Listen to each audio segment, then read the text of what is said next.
दुख में सुमिरन सब करें, सुख में करे न कोई। जो सुख में सुमिरन करे, दुख का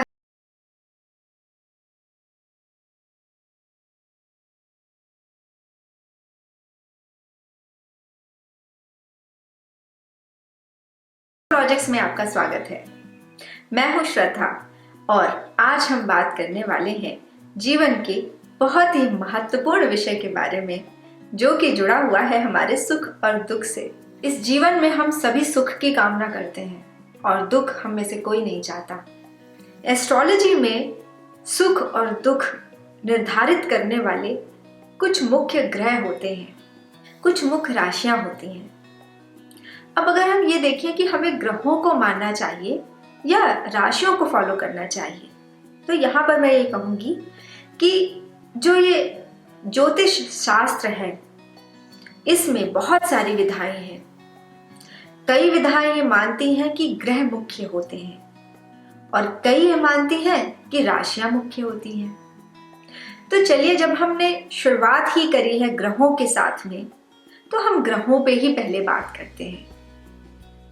तो अगर हम देखें कि सुख का निर्धारण कौन से ग्रह करते हैं, उनके स्वभाव के आधार पर जानते हैं। देखिए, अगर हम सबसे पहले बात करें क्रम के आधार पर, तो सबसे पहले चंद्रमा आता है, जो हमारे सुख का कारक है। उसके बाद में बुध आता है, यह भी हमारे सुख का कारक है। उसके बाद में बृहस्पति आता है, यह भी हमारे सुख का कारक है। और फिर शुक्र आते हैं। तो ये जो 4 ग्रह मैंने आपको बताए, यह हमें सुख देने वाले होते हैं। तो चंद्रमा हमारे सुख का कारक बन जाता है, क्योंकि जो भी अनुभूति है हम जो करते हैं, वो हम चंद्रमा से करते हैं। चंद्रमा मन का कारक है, चंद्रमा मन सो जाते हैं, तो हम मन से ही सुखी होते हैं और मन से ही दुखी होते हैं। तो सबसे पहले हमारा चंद्रमा हमारी जन्म कुंडली में बहुत ही स्वस्थ स्थिति में होना चाहिए, क्योंकि चंद्रमा को जल से भी जोड़ा जाता है और जल जो है वो इतना निर्मल और इतना पवित्र होता है कि एक तिनके मात्र के गिरने से भी वो अशुद्ध हो जाता है। वैसे ही हमारा मन भी होता है, बहुत ही जल्दी विचलित हो जाता है, और अगर अनुकूलता मिल जाए तो कितना हर्षित हो जाता है, सुखी हो जाता है। तो ये अनुभूति जो है, सुख की अनुभूति और दुख की अनुभूति, ये हमारे मन से होती है, और इसका कारण चंद्रमा है। तो चंद्रमा का हमारे जन्म कुंडली में सही स्थिति में होना अनिवार्य है, और क्योंकि वह हमारी राशि भी बनाता है, तो यानी कि जहां चंद्रमा जिस राशि में बैठा है, हमारे मन में प्रसन्नता की अनुभूति या फिर प्रसन्नता के मायने उसी हिसाब से हो सकते हैं। देखिए, सुख की कल्पना करना या सुख की बात करना इतना आसान नहीं है। हो सकता है कि किसी को सुख की अनुभूति खाने से हो, उसका सुख जो है वो भोजन में निहित है, जिह्वा के स्वाद में निहित है, अपने उदर की संतुष्टि में निहित है। वहीं पर एक दूसरा व्यक्ति है जिसको कि स्टेटस चाहिए, जिसको रिस्पेक्ट चाहिए, पावर चाहिए, उसके सुख की अनुभूति जो है वो अलग तरीके की है, पद प्रतिष्ठा में निहित है। अब एक और एग्जाम्पल ले लेते हैं। एक व्यक्ति है जिसको पढ़ने में आनंद आता है, सामान्य लोग उसे किताबी कीड़ा कह सकते हैं, लेकिन ये व्यक्ति जो है, इसको पढ़ने में आनंद आता है। इसके घर में हर जगह किताबें बिखरी होती हैं। अगर ये अपना घर बनवाता है और समृद्ध है, तो ये लाइब्रेरी सबसे पहले बनवाता है। पहले तो हम पढ़ते थे जो वो फिजिकल फॉर्म में, यानी बुक्स के रूप में उपलब्ध थी। अब तो ये डिजिटलाइज हो गई हैं, तो पीडीएफ उपलब्ध हैं। तो अब यही व्यक्ति जो है वो पीडीएफ कलेक्ट करता है। तो यहाँ पर हम बात कर रहे थे कि एक व्यक्ति जिसको किताबों से मोह है, किताबें पढ़ता है, उसे ज्ञान चाहिए, वो जहां से भी मिले वो व्यक्ति पढ़ेगा तो ही उसे संतुष्टि मिलेगी, ये उसका सुख है। अब ये एक कोई और व्यक्ति हो सकता है जिसको कि बाहर की दुनिया, प्रकृति को देखना सुख को देता है, तो वह व्यक्ति बाहर घूमता है। जितनी ट्रैवलिंग करेगा, जितनी नई नई जगहों पे जाएगा, एक्सप्लोर करेगा, उसको उतना आनंद आता है। आप साधारण तौर पर इसको देख सकते हैं कि जब हम किसी से पूछते हैं कि आपकी हॉबीज क्या है, तो वहां पर वो व्यक्ति जो कुछ भी कह रहा होता है वह उसके सुख के दायरे में आता है। तो इसको आजमाइएगा, आप तुरंत जान जाएंगे कि इसका सुख किस चीज में निहित है। तो इसका चंद्रमा कैसी पोजीशन पे है, कौन से ग्रह के साथ युति बना रहा है, और वो जो ग्रह है उसकी राशियां कहाँ पे किस भाव में पड़ी है। हम और भी चीज़ों से सुख को देख सकते हैं कि किसी को कंफर्टेबल लाइफ से सुख मिलता है कि मुझे अच्छे साधन चाहिए, मुझे गाड़ी चाहिए, मुझे अच्छा बेड चाहिए, मुझे, कई लोग बहुत सारी पिलोज यूज करते हैं और कई लोग एक पतली सी पिलो लगाते हैं, कई लोग बिना पिलो के सोते हैं। तो यानी सुख कहीं पे कैसे भी हर व्यक्ति के लिए अलग मायने रखता है। मेरे बताने का तात्पर्य यही है। तो ये तो रही बात सुख की, जिसकी खोज में हम दिन रात रहते हैं और जितने भी हम प्रयास करते हैं जीवन में सुबह से और शाम तक, वो सिर्फ सुख की प्राप्ति के लिए करते हैं। तो आइए अब जानते हैं कि बुद्ध हमारे सुख को कैसे निर्धारित करता है। तो बुद्ध की हैप्पीनेस जो है वो बात करने से है। बुद्ध एक कम्युनिकेशन का ग्रह है, अपनी बातों को शेयर करता है तो उसे सुख मिलता है, चीज़ों को बढ़ाता है तो उसे सुख मिलता है, अपने विचारों को लिखता है तो उसे सुख मिलता है। बुद्ध से प्रभावित लोग बहुत बातूनी देखे गए हैं, उनको बातें करना बहुत पसंद है। यहाँ से बातें सुनी तो उन्हें आगे बताना है, तो ये बुद्ध का स्वभाव है। नहीं बताएंगे तो पेट में दर्द होने लगेगा। ऐसे कहते हैं कि नहीं बात बताओ तो पेट में दर्द होने लगता है।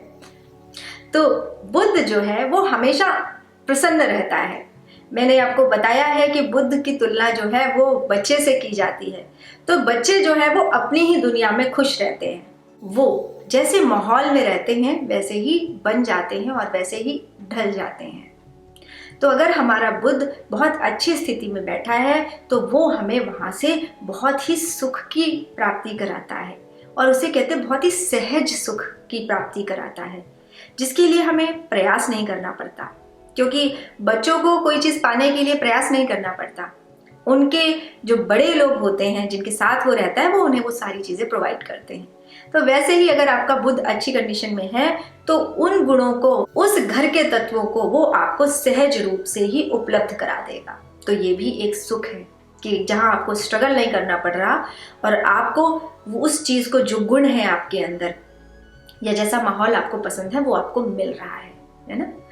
आगे बढ़ते हैं और बात करते हैं हम बृहस्पति की।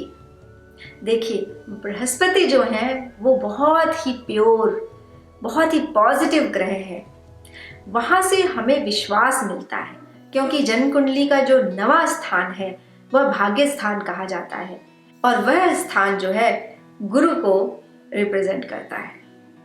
तो भाग्य में हमारे कितना सुख है, उस सुख को हम इस जीवन में किस तरह से प्राप्त कर सकते हैं या नहीं कर सकते हैं, यह भी हमारे जीवन में सुख और दुख को निर्धारित करता है।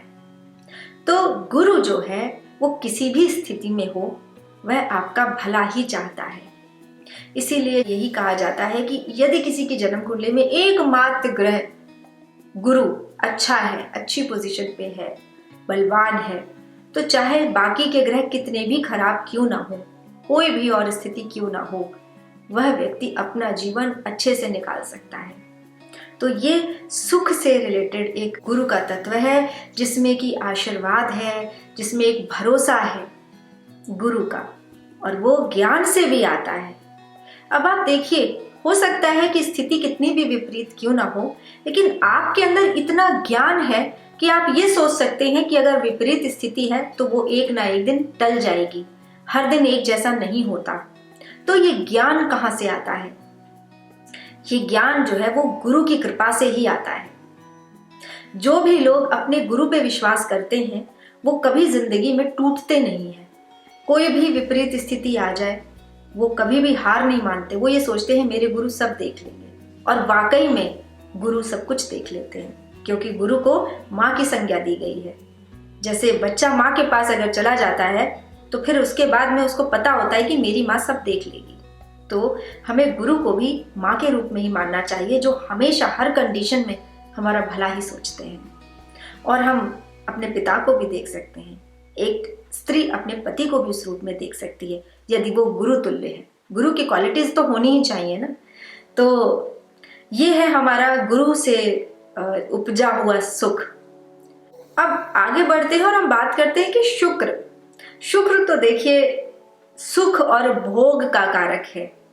तो हम भौतिकतावादी जीवन को जीते हुए ये चर्चा करें कि शुक्र हमारे सुख का कारक है, जो हमको हर प्रकार की लग्जरी देता है, हमें धन देता है, हमें अच्छे वस्त्र देता है, अच्छा रहन सहन देता है, वाहन आदि का सुख देता है और स्त्री का सुख देता है। तो यानी जो भी हमारी कामनाएं हैं, मनोकामनाएं हैं, वो हमारे अच्छे शुक्र की वजह से पूर्ण हो जाती हैं, तो हमें सुख की अनुभूति होती है।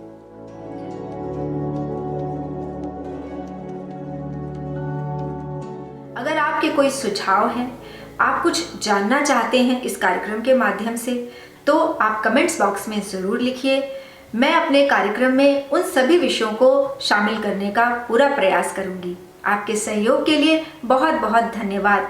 चैनल को सब्सक्राइब कीजिए, लाइक कीजिए, शेयर कीजिए, ताकि ये जो एस्ट्रोलॉजी है, इतनी सुंदर साइंस है, इसको और लोग भी जानें और अपने जीवन में उसको अमल करें और अपने जीवन को आसान बनाएं। अब मुझे श्रद्धा को आज्ञा दीजिए।